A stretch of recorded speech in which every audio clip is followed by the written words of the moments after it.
Kisah Muslim, kisah penggugah jiwa. Kisah kaum durhaka, Sufyan bin Khalid. Termasuk aktor paling gencar dan menonjol melakukan perbuatan dosa, kejahatan dan pengerusakan. Penentang Allah Subhanahu wa Ta'ala dan Rasulnya Sallallahu Alaihi Wasallam. Siapakah mereka? Agar semakin jelas gambaran kelompok yang jahat lagi buruk dari Hudzail, Lihyan, dan orang-orang perusak dari kalangan Arab ini, maka dengarkanlah perkataan penyair Rasulullah Sallallahu Alaihi Wasallam, Hasan bin Thabit radhiyallahu anhu, yang menggambarkan mereka. Seandainya keburukan diciptakan sebagai manusia yang mengajak mereka bicara, niscaya ia datang menjadi orang terbaik di antara mereka. Terlihat tanda keburukan di mata mereka bagaikan tanda karena tampak keledai betina. Kuburan menangis apabila tidak ada yang mati dari mereka, hingga ia berteriak pada orang yang ada di bumi saat kiamat, sebagaimana landak malu apabila ia dikagetkan. Ia sembunyi di siang hari dan tampak berjalan saat malam hari. Adapun mengenai bejatnya kekufuran, kecintaan mereka kepada perkara yang jelek, dan kelanjangan mereka melakukan kehinaan dan kekejian tanpa malu, tersebut bahwa Hudzail meminta kepada Rasulullah Sallallahu Alaihi Wasallam tatkala mereka akan memeluk Islam agar dihalalkan bagi mereka berbuat zina. Mereka tidak melihat perkara zina sebagai perkara yang keji. Perbuatan jelek mereka menutupi amalan mereka. Hasan bin Thabit radhiyallahu anhu berkata dalam mencela dan mencerca mereka karena hal itu. Hudzail meminta izin melakukan perbuatan keji kepada Rasulullah. Dia sesat dan menyimpang dengan permintaannya itu. Mereka meminta kepada Rasul apa yang tidak akan beliau berikan hingga mati, dan mereka adalah orang-orang Arab yang tercela. Selamanya tidak akan pernah engkau lihat Hudzail, seorang penyeru yang menyeru kehormatan jauh dari hal negatif. Mereka mengharapkan kecelakaan dari kekejian itu. Mereka meminta sesuatu yang diharamkan dalam Al-Quran. Kejelekan serta berbagai kerendahan Sufyan bin Khalid al-Hudhali dijadikan umpan untuk menarik setiap orang kafir yang menentang, yang sangat enggan melakukan kebajikan dan melanggar batas. Dia memilih orang-orang pinggiran dari Bani Lihyan dan yang lainnya. Alangkah bagusnya perkataan Hasan. Celakalah bagi Lihyan di setiap keadaan. Mereka disebutkan dalam Al-Quran sebagai penyebab kerusakan.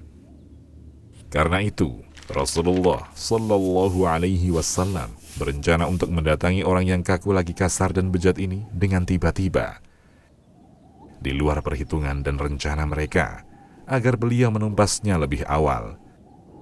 Orang yang mengorbankan dirinya dengan berani. Rasulullah Sallallahu Alaihi Wasallam berpikir mengenai sarana yang dapat membinasakan orang yang sombong itu, yakni Sufyan bin Khalid. Hal ini dilakukan sebelum bertambah kesombongannya, menyebar bahayanya, dan meluas anggotanya yang terdiri dari para setan yang berdosa di kalangan Arab dan yang terkucil dari mereka. Maka beliau mendapati bahwa pahlawan yang berani adalah Abdullah bin Unais al-Ansari al-Juhani.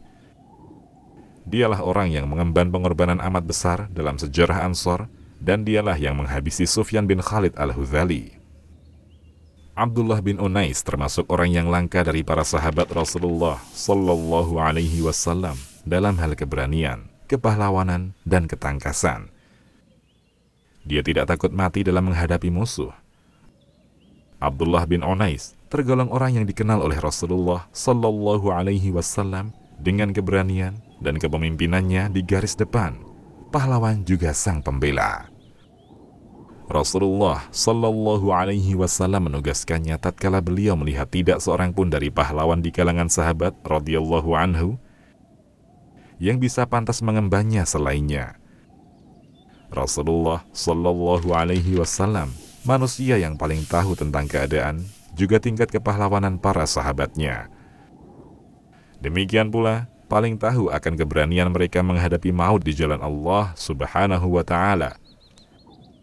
Hal itu sebagai bukti dalam memenuhi perintah Nabi Sallallahu Alaihi Wasallam apabila beliau menyeru mereka kepada kehidupan yang kekal selamanya.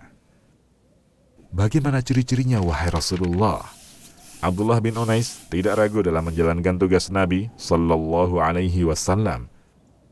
Akan tetapi, dia tidak mengetahui lelaki yang dimaksud, yaitu Sufyan bin Khalid Al-Hudhali. Maka dia bertanya dengan penuh etika dan pengagungan untuk Rasulullah Sallallahu Alaihi Wasallam. Bagaimana ciri-cirinya, wahai Rasulullah? Maka Rasulullah Sallallahu Alaihi Wasallam menjawab, apabila melihatnya, engkau takut kepadanya dan berusaha untuk menghindarinya, kau dapati dia mengagetkan dan mengingatkanmu akan setan. Sifat apa ini? Benar-benar sifat yang menakutkan dan menciutkan, mencabut jantung dari sela-sela tulang rusuk orang yang mendengarnya, membuat takut pahlawan paling berani dan paling cekatan untuk maju menghadapi si kafir yang menyerupai setan itu. Tatkala sang pembela Abdullah bin Unais bertanya kepada Rasulullah Sallallahu Alaihi Wasallam tentang ciri Sufyan bin Khalid, beliau pun menggambarkannya dengan benar. Selaksa setan yang amat jahat, Rasulullah Sallallahu Alaihi Wasallam tidak pernah mensifati seseorang yang memusuhi Islam seperti beliau mensifatinya. Rasulullah Sallallahu Alaihi Wasallam menyuruh Abdullah bin Unais untuk membunuh Sufyan bin Khalid. Semoga Allah menghinakannya secara rahasia. Sehingga berita itu tidak terdengar oleh Sufyan yang menjadikan dia bersiap-siap. Akhirnya, kesempatan kaum muslimin untuk membunuhnya menjadi lenyap. Abdullah bin Unais radhiyallahu anhu, seorang pahlawan pemberani, hatinya lapang, tidak takut mati. Dia tidak takut bertemu musuh di medan pertempuran atau peperangan. Karena itulah pilihan Rasulullah Sallallahu Alaihi Wasallam dijatuhkan padanya. Beliau memberitahu ciri Sufyan dengan rinci, seraya memberi peringatan kepadanya. Apabila engkau melihatnya, engkau takut kepadanya dan berusaha menghindarinya, engkau mendapatinya mengagetkan dan mengingatkanmu akan setan. Abdullah bin Unais berkata dengan penuh etika dan keberanian, wahai Rasulullah, aku tidak pernah kabur sekalipun. Diriwayatkan pula, wahai Rasulullah, demi yang mengutusmu dengan hak, aku tidak takut pada sesuatu pun. Maka Rasulullah Sallallahu Alaihi Wasallam menyatakan, itulah tanda antara engkau dengannya. Untuk menambah peringatan sang pahlawan pemberani, Abdullah bin Unais terhadapnya, memompa kemauan kuatnya, serta menanamkan dalam dirinya benih keberanian. Gambaran dari Nabi Sallallahu Alaihi Wasallam untuk pribadi yang sombong dan berdosa ini menunjukkan bahwa dia telah sampai pada penampilan yang amat jelek dan buram, tidak enak dipandang, kepribadian yang ganas, sifat yang buruk, jiwa yang rendah, hingga sejajar dengan pemimpin para setan yang dijadikan oleh Allah Subhanahu wa Ta'ala sebagai contoh yang paling jelek dan pemandangan yang paling buruk. Allah Subhanahu wa Ta'ala telah menempelkan dosa, kejelekan, dan pemandangan yang buruk pada Sufyan bin Khalid. Suatu hal yang menjadikan orang melihatnya takut, menggetarkan kaum lelaki yang paling berani dan paling agresif. Maha benar Allah dan Rasulnya. Setelah Abdullah bin Unais mengetahui tugasnya dan mempelajari keadaan musuh yang akan dihadapinya, dia keluar mencarinya sendirian, tidak seorang pun bersamanya melainkan pedang. Dia tidak mengetahui ciri si jahat Sufyan bin Khalid, melainkan apa yang digambarkan oleh Rasulullah Sallallahu Alaihi Wasallam. Abdullah berjalan menuju sasarannya. Dia bertanya pada orang yang ditemuinya di jalan tentang Sufyan bin Khalid, agar dia bertemu dengannya. Tatkala Abdullah sampai di tempat tinggal Sufyan, yang mengumpulkan kaum jahat lagi fakir di daerah Uranah, Abdullah berjumpa dengan sekumpulan perusak lagi jahat. Dia mendapati gerombolan orang berjalan di belakang Sufyan dan pengikut-pengikutnya dari para durjana. Abdullah bin Unais radhiyallahu anhu berkata, tatkala pandangannya tertuju pada si bejat Sufyan bin Khalid Al-Hudhali, tatkala aku melihat diriku merasa ciut, aku teringat dengan ciri yang disebutkan Rasulullah Sallallahu Alaihi Wasallam terhadapnya. Aku merasakan perasaan gemetar, seperti dikatakan Rasulullah Sallallahu Alaihi Wasallam, keringat mengucur. Aku bergumam, Maha benar Allah dan Rasulnya. Lantas aku menemuinya. Aku takut terjadi pertarungan antara diriku dengan dirinya, hingga melalaikanku dari sholat. Maka aku melakukan sholat, seraya berjalan menuju ke tempatnya, dengan isyarat kepala yang menandakan ruku dan sujud. Tatkala aku dekat darinya, dia berkata, dari mana lelaki ini?" Aku menjawab, "Dari Khuza'ah. Aku mendengar engkau mengumpulkan orang untuk memusuhi Muhammad. Aku mendatangimu untuk bergabung." Rasulullah Shallallahu Alaihi Wasallam telah menyatakan kepada Abdullah bin Unais, "Nisbatkanlah dirimu kepada Khuza'ah." Ibnu Nubaih berkata dengan sikap arogan dan sombong, "Benar, sesungguhnya dia sedang mengumpulkan orang untuknya." Abdullah bin Unais berkata, "Aku berjalan bersamanya, aku mengajaknya bicara, dan dia terkesan dengan pembicaraanku, serta aku membacakan syair untuknya." Abdullah bin Unais terhitung salah seorang penyair di kalangan sahabat. Perlu diingatkan bahwa Abdullah bin Unais telah meminta izin kepada Nabi Shallallahu Alaihi Wasallam untuk berkata dengan syair dan Taurat, serta dialek pembicaraan yang diterima, dan menenangkan si fajir yang sombong, Sufyan bin Khalid, hingga dia tidak meragukan Abdullah, atau dia akan merasa ragu dan sangsi akan kedatangannya. Sehingga dia dapat meyakinkan lelaki jahat itu bahwa dia mendatanginya untuk bergabung dengan kelompoknya yang ganas. Abdullah bin Unais radhiyallahu anhu berkata saat sedang memaparkan pembicaraannya kepada Sufyan agar pujiannya diterima, "Sungguh aneh apa yang dilakukan Muhammad dengan agama baru ini. Dia menyelisih nenek moyang dan membodohkan pemikiran mereka." Sufyan berkata memuji kalimat Abdullah bin Unais, dan dia telah tersanjung. "Sesungguhnya dia," maksudnya Muhammad Sallallahu Alaihi Wasallam, "tidak bertemu dengan orang yang selevel denganku." Inilah hakikat yang menunjukkan mukjizat kenabian. Kalimat ini diucapkan oleh orang yang sombong lagi hina, bahwa tidak ada yang menyerupainya, orang yang sangat rendah, hina, dan penuh dengan dosa. Sungguh benar Rasulullah, dia menyifatinya persis dengan fakta. Bagaimana terbunuhnya taghut ini? Bukan hal yang gampang bagi Abdullah bin Unais untuk membunuh si jahat, melainkan dengan menghadirkan keberanian dan hikmah. Abdullah bin Unais menggambarkan Sufyan bin Khalid dengan mengatakan, tatkala dia berjalan dengan tongkat, seolah-olah dia mengguncang bumi. Kalau begitu, hikmah di sini menuntut ketenangan dan sandiwara unik. Abdullah berjalan bersama lelaki jahat yang kesetanan ini. Langkahnya seakan mengguncang bumi dikarenakan berat pijakan, juga sifat sombongnya. Abdullah berjalan bersamanya sambil bercakap-cakap, hingga sampai ke tempat persembunyian. Kawan-kawannya berpencar ke rumah yang dekat di sekelilingnya. Mereka mengelilinginya. Saat itu, dia berkata kepada Abdullah bin Unais, "Kemarilah, wahai saudaraku dari Khuza'ah." Aku mendekatinya. Dia menyodorkan padaku gelas agar aku meminum susu. Lantas aku meminumnya. Kemudian aku kembalikan kepadanya. Maka dia mengisinya seperti mengisi unta. Kemudian dia berkata, "Duduklah." Aku pun duduk bersamanya hingga malam tiba untuk menyelimuti kehidupan dengan kegelapan. Sunyilah kebisingan orang-orang jahat di sekitarnya, dan mereka pun tidur. Aku pun menunggu hingga dia tertidur nyenyak. Kemudian, aku pun mengambil kesempatan saat dia lalai dengan mengayunkan pedang. Lantas aku membunuhnya, dan kubawa kepalanya, dan kutinggalkan para wanitanya menangis. Kemudian aku menuju ke gunung dan mendakinya. Lantas, aku masuk ke sebuah gua. Orang-orang berkuda mencari, sedang aku bersembunyi di gua. Sarang laba-laba menutupi gua. Seseorang datang di mulut gua dengan membawa kendi yang besar. Dia memegang kedua sandalnya, sedangkan aku tidak beralas kaki. Maka, orang itu meletakkan sandal dan kendinya, kemudian duduk di pintunya. Lantas berkata pada teman-temannya, "Di gua tidak ada seorang pun." Selanjutnya, mereka bubar pulang. Aku merasa sangat kehausan. Aku keluar dan meminum apa yang dikendi, lalu mengambil kedua sandal dan memakainya. Aku pun berjalan di malam hari dan bersembunyi di siang hari hingga sampai ke Madinah. Maka aku dapati Rasulullah di masjid. Tatkala beliau melihatku, beliau menyapa, "Alangkah beruntungnya wajahmu." Aku menimpali, "Sungguh beruntung wajahmu, wahai Rasulullah. Aku telah membunuhnya." Beliau menjawab, "Engkau benar." Kemudian, kuletakkan kepala lelaki jelek itu di depan Rasulullah dan kuceritakan apa yang kualami. Beliau menjulurkan tongkat itu kepadaku seraya bersabda, "Pakailah tongkat ini di surga. Sesungguhnya, orang-orang yang memakai tongkat di surga amat sedikit."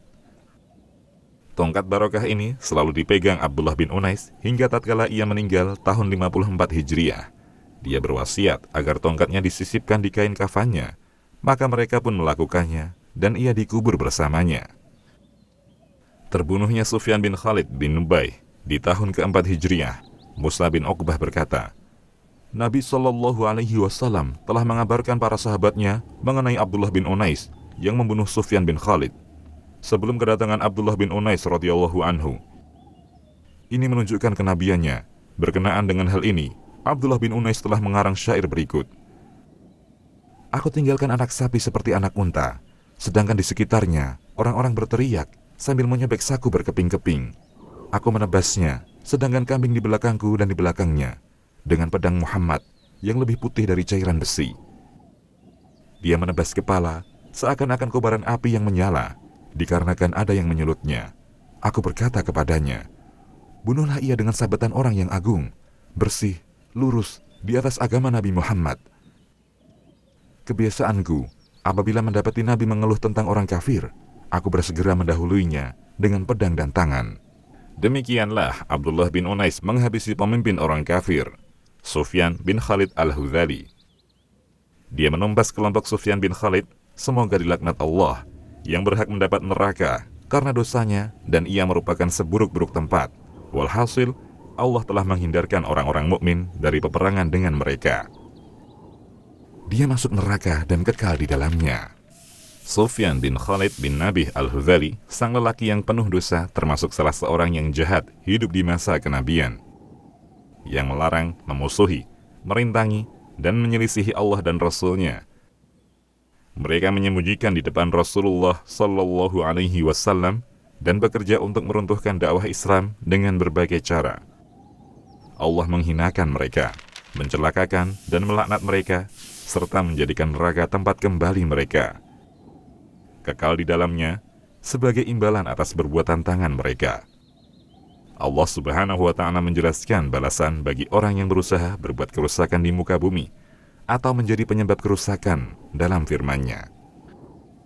Sesungguhnya pembalasan terhadap orang-orang yang memerangi Allah dan Rasul-Nya dan membuat kerusakan di muka bumi hanyalah mereka dibunuh atau disalib, atau dipotong tangan dan kaki mereka dengan bertimbal balik, yakni memotong tangan kanan dan kaki kiri, dan kalau melakukan lagi, maka dipotong tangan kiri dan kaki kanan, atau dibuang dari negeri tempat kediamannya. Yang demikian itu sebagai suatu penghinaan untuk mereka di dunia, dan di akhirat mereka peroleh siksaan yang besar. Quran Surat Al-Ma'idah ayat 33. Sufyan bin Khalid al-Hudhali termasuk salah seorang yang memerangi Allah Subhanahu wa Ta'ala dengan permusuhannya terhadap Rasul-Nya yang mulia, tidak memeluk Islam dan tidak menerima agama yang benar. Akan tetapi, dia mengumpulkan orang-orang fasik di sekitarnya, orang-orang murtad, serta para penentang yang seakan dapat meruntuhkan gunung. Mereka berusaha merampas jiwa, darah, dan harta kaum muslimin di Madinah sedapat mungkin jika ada jalan. Sufyan merupakan pemimpin mereka dan pelopor perbuatan itu, maka dia berhak mendapatkan kehinaan di dunia. Adapun di akhirat, tempat kembalinya adalah neraka, yang di dalamnya dia tidak hidup untuk bernafas lega, dan tidak pula mati untuk beristirahat dari siksa. Dalam Al-Quranul Karim, terdapat berita tentang masuknya orang yang ingkar kepada Allah dan Rasul-Nya ke dalam neraka, seperti Sufyan bin Khalid yang melampaui batas dalam kemaksiatannya.